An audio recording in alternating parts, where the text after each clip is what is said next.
সবাই মিলে যখন খেতে বসবেন, আগে সবার প্লেটের মধ্যে খাবার গিয়েছে কিনা সেটার জন্য অপেক্ষা করবেন। সবাই হাত ধোয়ার পরে বসে অপেক্ষা করবেন, একজন বিসমিল্লাহ বলে বাড়বেন, পরিবেশন করবেন। সবার প্লেটে খাবার যাওয়ার পর আমার নবী বলে এরপরে তরকারি যাওয়ার পরে এরপরে বিসমিল্লাহ বলে তোমরা শুরু করবে সবাই একসাথে। আমার নবী বলছেন প্লেট থেকে নেওয়ার সময় নেড়ে ছেড়ে নিবা, ছোট ছোট লোকমা বানিয়ে দিবা, মুখ বন্ধ করে চাওয়াবা। উম্মত ঘরের মধ্যে 2 প্লেট খেলে বাহিরে গেলে দাওয়াতে সেখানে 1 প্লেট খাবে, নেড়ে চেড়ে বিসমিল্লাহ বলে খাবে, দেখবে আল্লাহ ওই 1 প্লেটের মধ্যে বরকত দান করবেন। খাবার শেষ, উঠবা না। তোমার আরেকজন বা একটু স্লো খায়, একটু দেরি হয়, তুমি যদি তাড়াতাড়ি খেয়ে যদি উঠে যাও সে লজ্জিত হয়ে যাবে। হায় হায়, ইসলাম আমাদেরকে কি বাতৃত্ববোধ শিখাচ্ছে খানার টেবিলে। দেখেন, সে লজ্জিত হবে, বসে থাকবে তুমি যতক্ষণ তার খাবার শেষ হবে না ততক্ষণ পর্যন্ত বসবে। খাবার শেষ হলে সবাই একসাথে হাত পরিষ্কার করে আলহামদুলিল্লাহ বলে আল্লাহর দরবারে হাত তুলে দেবে। এটা তো খাবার নিয়ম বললাম।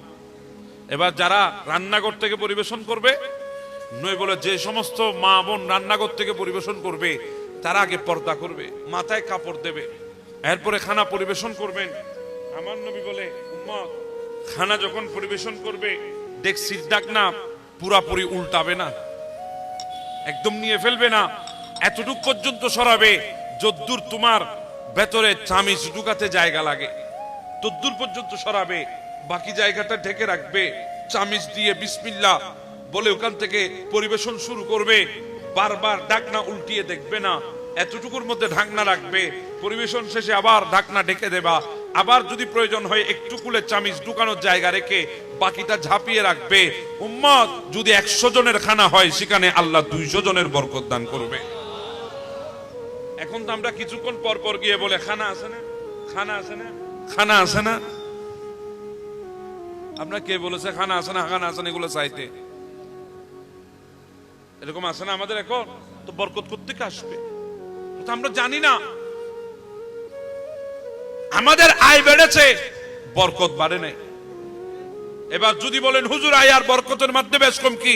আকাশ আর পাতাল, আয় এক জিনিস, বরকত আর এক জিনিস। কথা বুঝতেছেন আমার কথা? আজকে থেকে বিসমিল্লাহ বলে কি করবেন? শুরু করবেন, আলহামদুলিল্লাহ বলে শেষ করবেন। সন্তানদেরকে নিয়ে একসাথে খাবেন, সেখানে শিক্ষা দেবেন। হ্যাঁ, আমাদের ঘর এগুলো এক একটা দ্বীনের মাদ্রাসা বানাইতে হবে, না হলে আপনার সন্তান টাউটাক বাটপার ছাড়া, কিশোর গ্যাংয়ের সদস্য ছাড়া আর কিছুই হবে না। আজকে শিক্ষা নেই আমাদের ঘরে। বাবা ঘর থেকে চলে যায়, সন্তানের মুখে নেয় আসসালামু আলাইকুম। বাবা ঘরে ঢুকে সন্তান বলে না আসসালামু আলাইকুম। কেন বলবে? আপনি তো শিখিয়েছেন hi hello how are you.